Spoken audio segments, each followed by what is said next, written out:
Just wanted to show you how to use the Berrylicious shower cream because I've been asked a few times at craft fairs how to use it. One of these 150 gram pots will last for absolutely ages.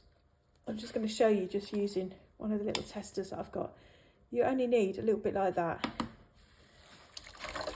to start with. Just pop that into a shower puff. Obviously if you're in the shower and the shower's running, then you've got a better chance of it foaming. Obviously I haven't got a shower here, but you just squish it into one of these shower puffs, or you could use a flannel or even one of the soap bags.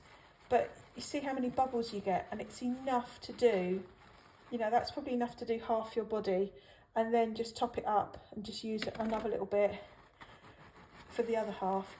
If you go and put a load in, obviously you'll get loads of bubbles, but you might end up using too much product, and that's just a waste. So just add a little bit as you go, and yeah, millions and millions of bubbles.